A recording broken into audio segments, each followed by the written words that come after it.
আজকে খুব সহজে ঝটপট বানিয়ে দেখালাম একটা টিফিনের রেসিপি। বাচ্চাদেরকেও বানিয়ে দিতে পারো, আবার তোমরা হালকা ফুলকা সন্ধ্যাবেলায় খেতে চাইলে এই টিফিনটা বানিয়ে নিতে পারো।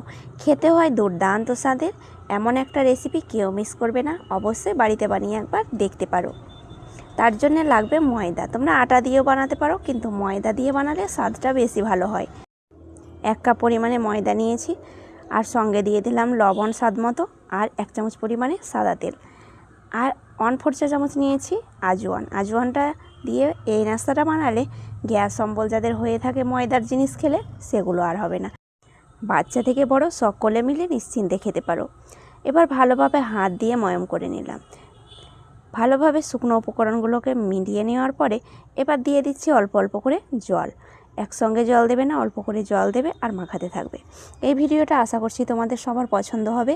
পছন্দ হয়ে থাকলে একটা লাইক করবে, বন্ধুদের সঙ্গে বেশি বেশি করে শেয়ার করবে, তারাও যেন বানিয়ে খায়। কে কোথা থেকে ভিডিওটা দেখছো অবশ্যই আমাকে কমেন্টে লিখতে ভুলবে না, তোমাদের আমি ধন্যবাদ জানাবো। আর বন্ধুরা, এই সুন্দর সুন্দর রেসিপিগুলো তোমাদের পছন্দ হয়ে থাকলে অবশ্যই চ্যানেলটাকে সাবস্ক্রাইব করে পাশের বেল বাটনটি ক্লিক করে অল করে রাখবে।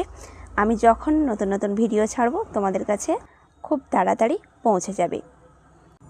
অল্প অল্প করে জল দিয়ে ডোটা রেডি করে নিলাম। আর বন্ধুরা, ডোটাকে খুব একটা শক্ত করে বানাবে না, আবার খুব নরম করেও ফেলবে না। যেভাবে আমরা নর্মাল রুটি পরোটার ডো বানিয়ে থাকি সেভাবে বানাবে। ওপরে 1 চামচ পরিমাণে তেল ব্রাশ করে দিলাম, তারপরে ঢাকা দিয়ে রেখে দিচ্ছি প্রায় 15 মিনিট মতো। এরই মাঝে আমি একটা পুর বানিয়ে নিচ্ছি। এখানে নিলাম একটা ডিম, তার সঙ্গে একটা পেঁয়াজ কুচি যোগ করে দিলাম, একদম ছোট ছোট কুচি করে নেবে। সঙ্গে একটা কাঁচা লঙ্কা, কিছু পরিমাণে কারি পাতা নিয়েছি। হাতের কাছে তোমাদের কারি পাতা না থাকলে ধনে পাতা অ্যাড করে দেবে, বা না থাকলে এই রকম তোমরা পেঁয়াজ লঙ্কা দিয়েও বানিয়ে নিতে পারো। স্বাদ মতো লবণ দিয়ে দিলাম, আর 1/4 চা চামচ গোলমরিচ গুঁড়ো। এবার ভালোভাবে মিশিয়ে নিচ্ছি। বন্ধুরা, তোমরা সবজি খেতে পছন্দ করলে তোমাদের ইচ্ছে মতো সবজি অ্যাড করবে। গাজর, বিট, ক্যাপসিকাম যেটা পছন্দ করবে সেগুলো দিয়ে বানিয়ে নিতে পারবে। ডিমের ব্যাটারটা আমার পুরোপুরি রেডি হয়ে গেছে, এটাকে পাশে রেখে দিচ্ছি। এরই মাঝে 15 মিনিট হয়ে গেছে। আর বন্ধুরা, হাতে সময় থাকলে তোমরা আধা ঘন্টা ঢাকা দিয়ে রেখে দেবে। যত বেশি ঢাকা দিয়ে রাখবে ময়দাটা তত সফট হবে। আবারও আমি 1 মিনিট মতো মথে নিচ্ছি। আর একদম পুরোপুরিভাবে সেট হয়ে গেছে ময়দাটা।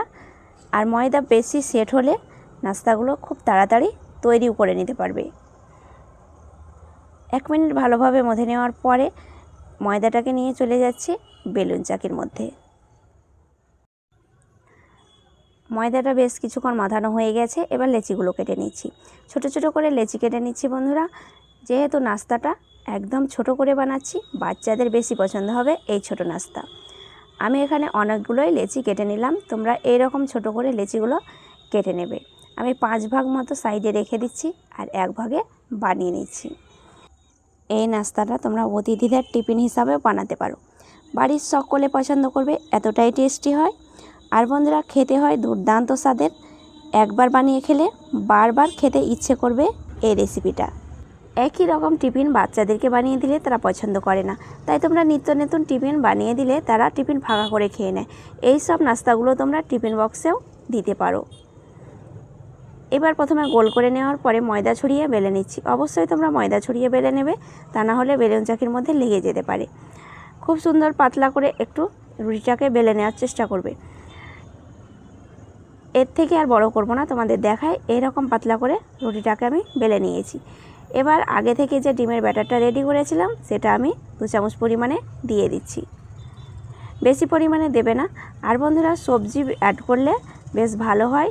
ডিমের যে পাতলা অংশটা সেটা বাইরে পড়বে না, সবজির সঙ্গে মাখানো থাকবে, আর খেতেও ভালো লাগবে।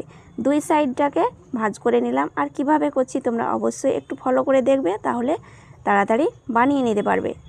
এবার আর অপর সাইডটাকে টেনে নিয়ে এসে একটু জল দিয়ে ভালোভাবে জয়েন্টটাকে বন্ধ করে নেব। এইভাবে জল দিয়ে বন্ধ করে নিলে ভেজে নেওয়ার সময় খুলে যায় না, একদম পুরোপুরিভাবে আঠার মতো সেট হয়ে যায়। এটা থালার মধ্যে উঠিয়ে নিয়েছি। আবারও আমি একটা তোমাদের বানিয়ে দেখাচ্ছি। প্রথমে রুটিটাকে পাতলা করে বানিয়ে নেবে, তারপরে 2 পাশে একটু জয়েন করে দিলাম। এবার আমি অপর সাইডটাকে বন্ধ করে দিয়ে ওপরের দিকে এটা চাপিয়ে আবার আমি জল দিয়ে বন্ধ করে দেব। এইভাবে তোমরা বানানোর চেষ্টা করবে। নাস্তাটা ছোটও হবে আর এটা ভাজার সময় খুলে যাবে না। একে একে সমস্ত নাস্তাগুলো আমি রেডি করে নিয়েছি। এবার ভেজে নেওয়ার পালা। ভেজে নেওয়ার জন্য একটা চুলার মধ্যে প্যান বসিয়েছি। প্যানের মধ্যে সাদা তেল দিয়ে দিচ্ছি। আর এগুলোকে আমি শ্যালো ফ্রাই করব, তাই বেশি তেল দেওয়ার কোনো প্রয়োজন নেই।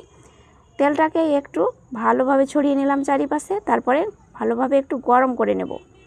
তেল গরম হয়ে যাওয়ার পরে একে একে আমি নাস্তাগুলো তেলের মধ্যে দিয়ে দিচ্ছি। এগুলোকে আবার মিনি মোগলাইও বলতে পারো, আমি নাস্তাই বলছি। বন্ধুরা, মিনি মোগলাই, ডিম মোগলাই যেটা বলবে সেটাই হবে। তোমরা বিভিন্ন রকমের মোগলাই খেয়েছো, কিন্তু এই মোগলাইটা যেসব বন্ধুরা এখনও পর্যন্ত খাওনি, অবশ্যই একদিন হলে বাড়িতে বানিয়ে খাবে। এতটাই টেস্টি হয় যে ভোলা যাবে না। আঁচটাকে একদম লোতে রেখে আমি ভেজে নিচ্ছি। যেহেতু ময়দা দিয়ে বানিয়েছি তাই ময়দাটা একটু কাঁচা ভাব লাগবে না। আঁচটাকে কমিয়ে ভেজে নিলে খুব সুন্দরভাবে ভিতর থেকে কুক হবে। এক পাশ হয়ে গেছে, আর এক পাশ করে দিচ্ছি। দুই পাশ উল্টে পাল্টে খুব সুন্দর করে কালার করে ভেজে নিতে হবে। আমি দুই পাশ একটু উল্টে পাল্টে ভেজে নিচ্ছি। আর বন্ধুরা দেখো, খুব সুন্দর একটা কালার চলে এসেছে। এই মিনি মোগলাইগুলো দেখতে যেমন সুন্দর, খেতে দুর্দান্ত স্বাদের। এই মোগলাইগুলোকে একটু সময় নিয়ে ভাজার চেষ্টা করবে আঁচটাকে কমিয়ে, তাহলে কাঁচা ভাব লাগবে না, খেতে ভীষণ মজার হবে। যত বেশি এটা ভাজবে, কিন্তু পুড়িয়ে ভাজবে না। খুব সুন্দর করে আঁচটাকে কমিয়ে চারি সাইডটাকে ভেজে নেবে। এই যে সাইডটা খুব ভাজা হচ্ছিল না, তাই আমি এইভাবে প্যানের মধ্যে একটু উঠিয়ে নিয়ে এলাম কাত করে। এইভাবে তোমরা ভেজে নিলে চারি সাইডটা খুব সুন্দরভাবে একদম কালার হয়ে ভাজা হয়ে যায়। ভাজাটা যত বেশি ভালো হবে, খেতে ততটাই ভালো লাগবে। সমস্ত মোগলাইগুলো আমার ভাজা হয়ে গেছে। এবার আমি প্লেটে উঠিয়ে নিলাম। টমেটো সস বলো, চাটনি বলো বা আলুর তরকারি বলো, যেটা দিয়ে খাবে খুব ভালো লাগবে। আর বন্ধুরা, ওপরটা হয়েছে মুচমুচে আর ভিতরটা পুড়ে ভরা। দেখতেই পাচ্ছ যে ডিম পেঁয়াজ যে একদম ভর্তি হয়ে আছে। এই মিনি মোগলাইগুলো ছোট থেকে বড় সকলে পছন্দ করবে।